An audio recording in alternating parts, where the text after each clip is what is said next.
Muchas gracias, David. Interviene a continuación Mariana Correia, directora de la Escuela Superior Gallaecia, que ha convertido a esta escuela en un referente internacional en el estudio de la arquitectura vernácula.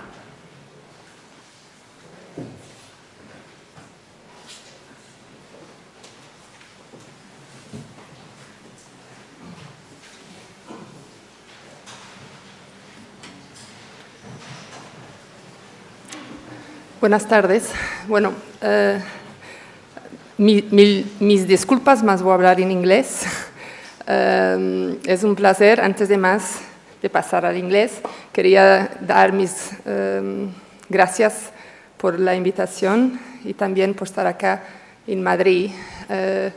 La última vez fue en 2003 y hicimos acá el segundo CIACOT, el Seminario Iberoamericano de Arquitectura de Tierra, y fue verdaderamente una referencia, y empezamos la red Proteja acá también, y con nuestro amigo Maldonado, que saludo por su trabajo, y también a Cosillo, y David, y Jaime, y todos los amigos que conocemos acá. Muchas gracias por venir otra vez a Madrid. Y también quería agradecer a INTBAU, Premio Rafael Manzano, y a Richard Charitable Trust por la invitación. Gracias también, Alejandro. Bueno, so I'm going to start a little by presenting. It's 20 minutes. We are going to have a real short overview about what we are doing. And we are working in different continents, but it's impossible to show all the work that we are doing in Gallaecia. We thought that it would be interesting to start by saying, where is Gallaecia? Gallaecia is not in Galicia, as most of the people think.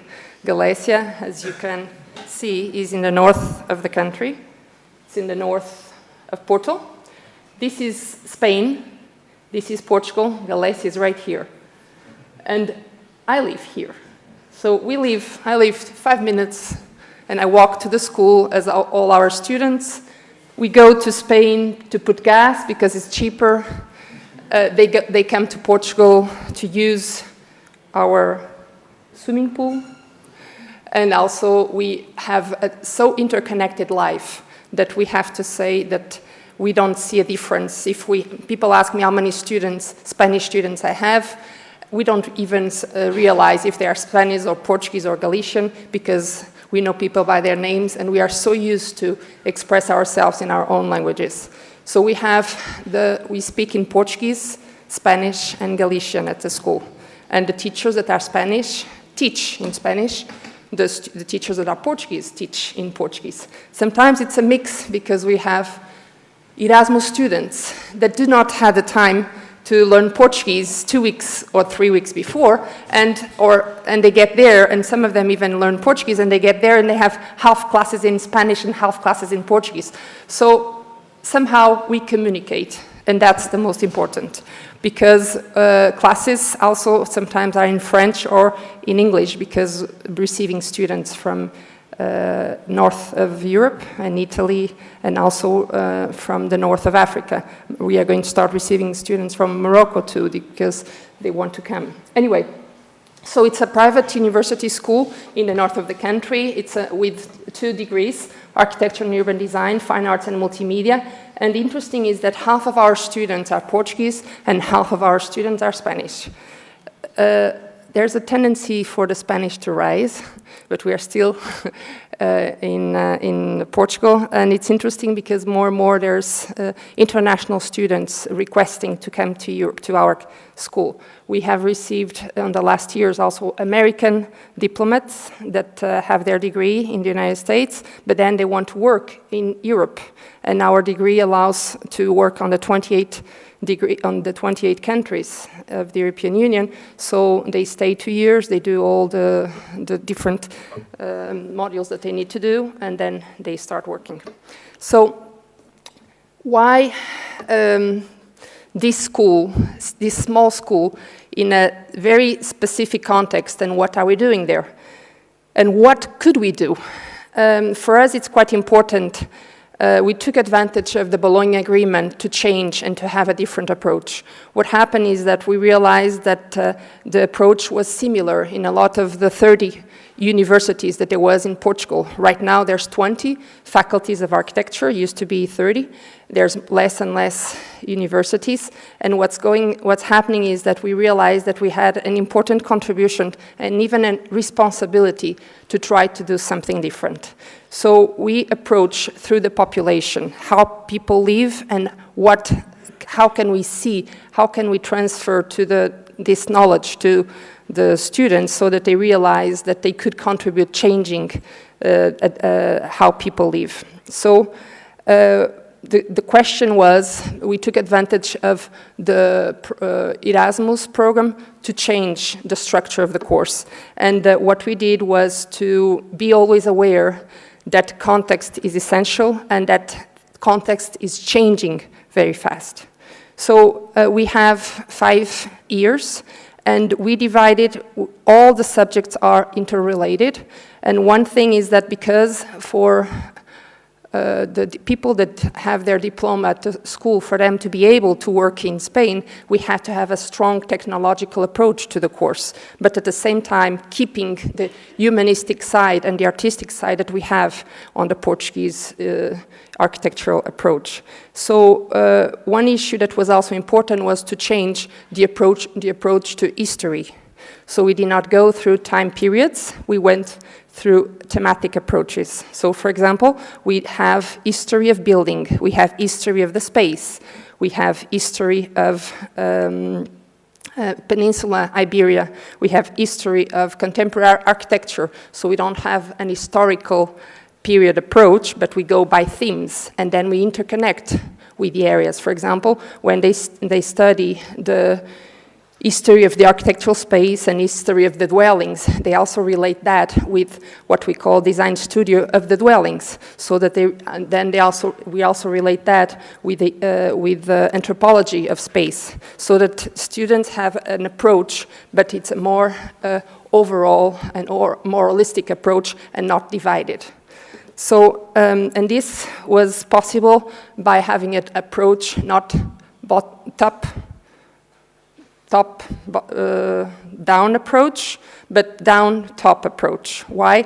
Because we had several reunions with students, with teachers, and through different meetings, we always worked together to try to structure the course. So, oops, turned around, it's not a problem. How did we start?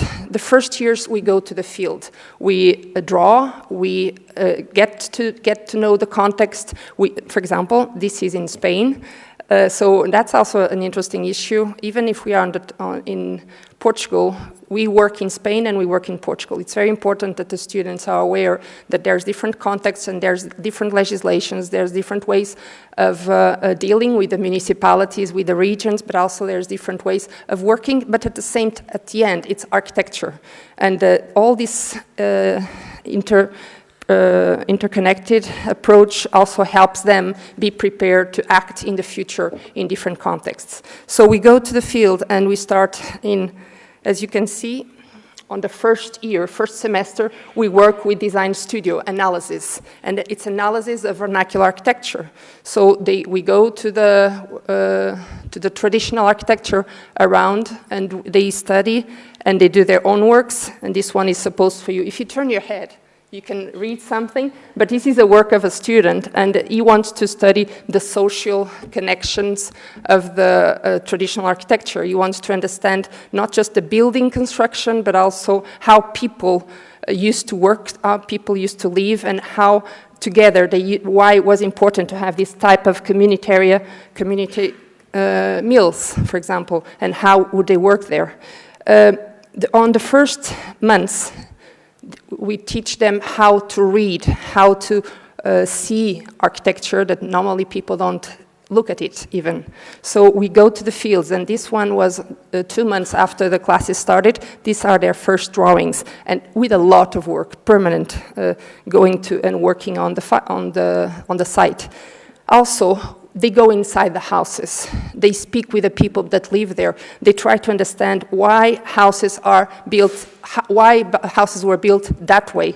And understanding the typology also makes them understanding that the way we live today on cities is different from the way that people used to live. Even our grandparents used to live in different ways. And that's also through the typology of the houses and also speaking with people that live there. So it's not just about architecture, it's also about doing. It's not just about analyzing and observing, it's also about touching the materials. So for example, we have different protocols and we do several different workshops in Italy, in Portugal, in Algeria even, in different countries. So the idea is for them to touch the material, to know how to build with it, but also then to use and to work in design studio using different materials that it will not be common materials, but at the same time for them to integrate those materials as something normal, to use earth, to use stone, to use wood, to use the natural and traditional materials as part of their language of construction in the future. But for that to happen, they also have to visit modern architecture, not just the tradition, but they also have to see on contemporary ways to approach with a contemporary language how to deal with this, the different materials on actual world too.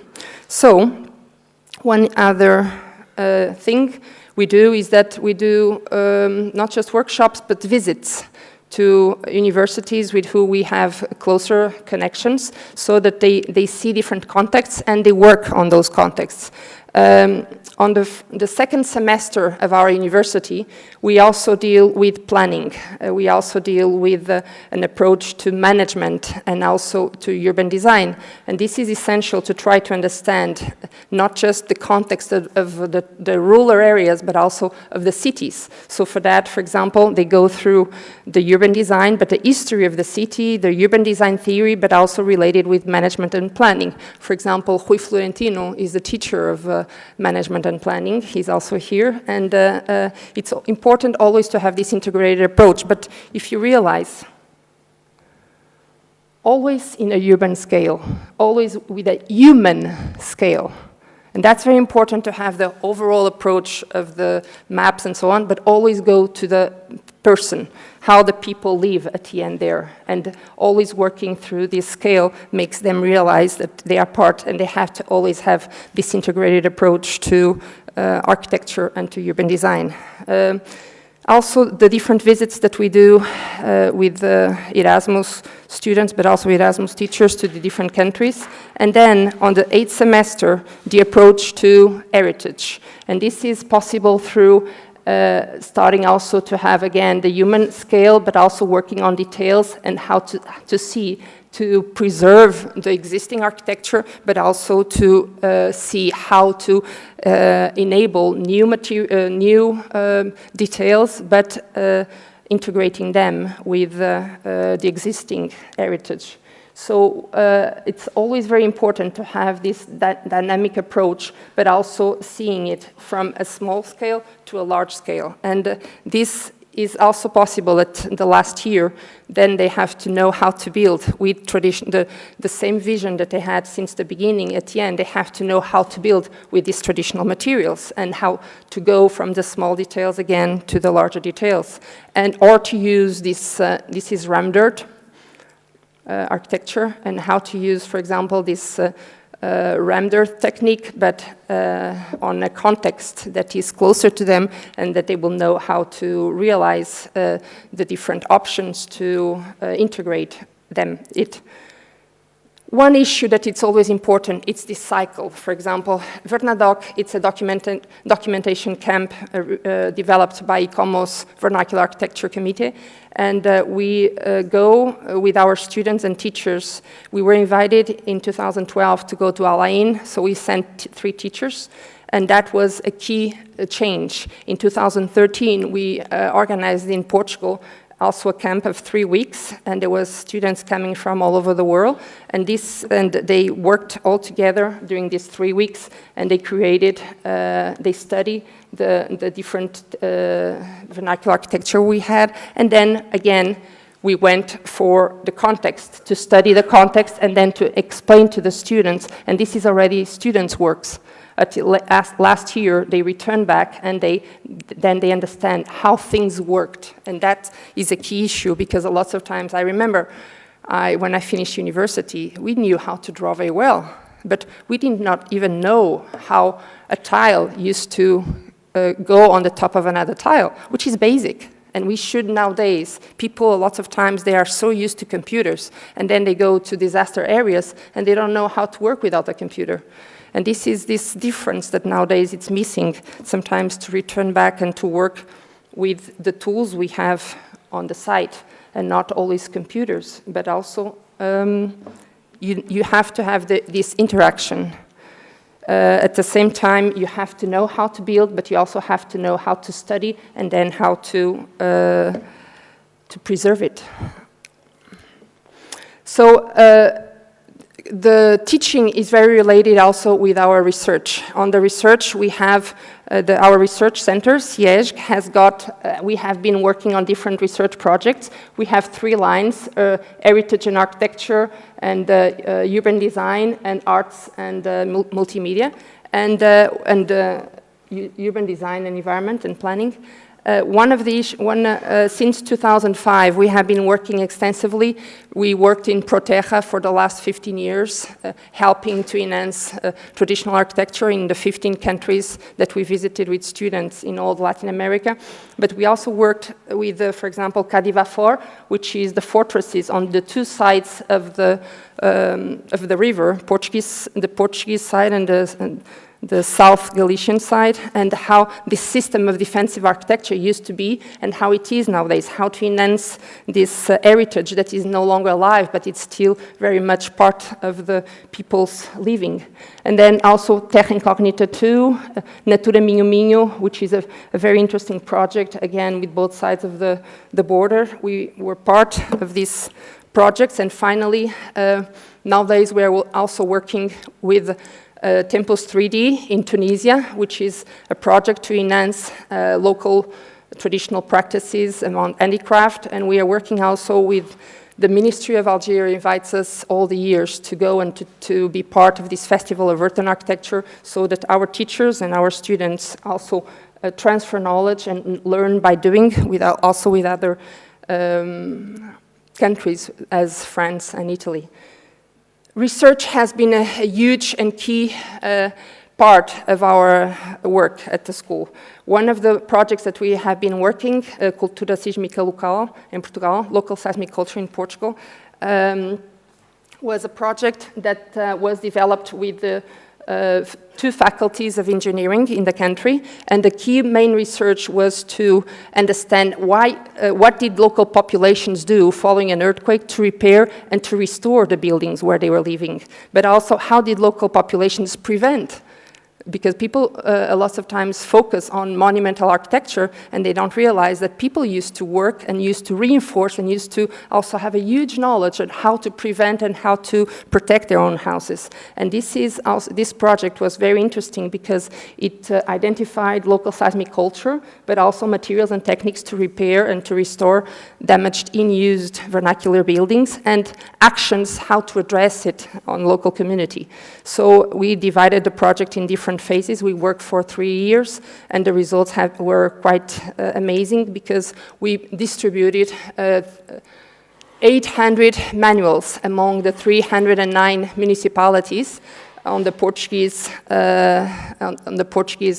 country, and all the information, we have it online. People can download the manuals and also the graphic booklets. So the goal was to arrive to local population so that they could easily understand and in a graphic way how they could easily understand the seismic culture around the world, and to see that this knowledge was quite wide and quite amazing, and also how can people where are the features? Where are the main elements that reinforce this traditional architecture that are part of the architecture and that people don't even realize that are seismic local retrofitting elements? And nowadays, they just remove them.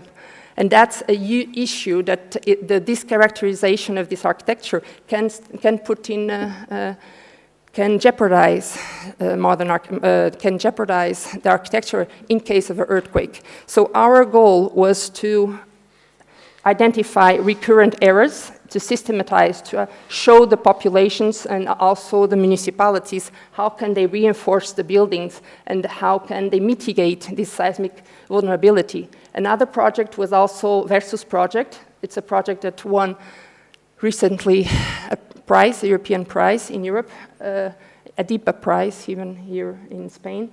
And the goal was to identify principles and strategies existing on vernacular architecture, and then also to take it to, and to approach it and to impact it in contemporary architecture. So the different publications were developed. Also, the Versus booklet is used in different universities, and it was created this approach through three different parts: environmental, social, cultural, and social economic. And the idea is, again, in a graphic way, to use the students so that they can identify pros and cons and that they can know how to create a more sustainable contemporary architecture, but based on vernacular principles. We did that through scientific workshops in different countries. So we worked through this, during these different years with the students and teachers, and this was a teamwork with a very long impact. All these books are free to download on the internet, and we have been receiving feedbacks from Brazil, from Nepal, even from Singapore, from Philippines, where people are using this approach. And for us, we also created a Versus international competition so people can, and exhibition. It was possible due to a very strong partnership with Valencia Polytechnic University, with Florence University, and with our colleagues also from Crater in Grenoble, our colleagues from Cagliari in Italy. And this was possible also through teamwork and also based on people's knowledge and intelligence of the communities and how to enhance that intelligence through effort of the team. So the last project that I wanted to show you very fast is 3D Past. 3D Past, it's a project that just won a creative program from the European Union. And the goal is to understand how intervention and maintenance can be addressed in vernacular architecture, but also awareness and preservation of local knowledge and traditional building skills, and how these constructions were also addressed in the past. So this was possible by 3 dimensions, 3 components, and several activities, and working throughout this tangible dimension, historical dimension, intangible dimension. We have been working in different case studies in Finland, in Albania, in Romania, in Georgia, in Greece, in Italy, in Spain, and in Portugal. In Portugal, we worked with INTBAU Portugal, and also we have been working with our colleagues, also some friends that join us also that were working in Pico Ireland. And the planning is a project that is going to be developed in 4 years. So it's still going. It's open to who wants to join, and but all of this is possible because we are small but very dynamic, and also through the fact that the team and the professors that work here are also very firmly. They very firmly believe that. Together, but especially through cooperation and collaboration, we can reach and go further. And again, I wanted to end by saying some issues that are quite important not to forget. We have to have an overall integration to become fundamental to articulate vernacular heritage with local environment, but also with networks, with systems, and with a more humanized landscape. People is at the center. All of this is possible through a constant critical assessment, but also an interdisciplinary team and an interscale perspective for a context more enhanced. This is Premio Ibérico, Iberian Prize of Traditional Architecture Research. And the goal here is, it's the 4th biennial year, it's the 8th year that we're working on this, and it's just for research of students, of master students and PhD students. And so any student from Spain and Portugal can run, and last year it was a project that from Girona University, I think, that won the award, and we'll see next year, but it's all the 2 years, so you are more than welcome. It's just related with research of vernacular, of traditional architecture. And that's it. Thank you.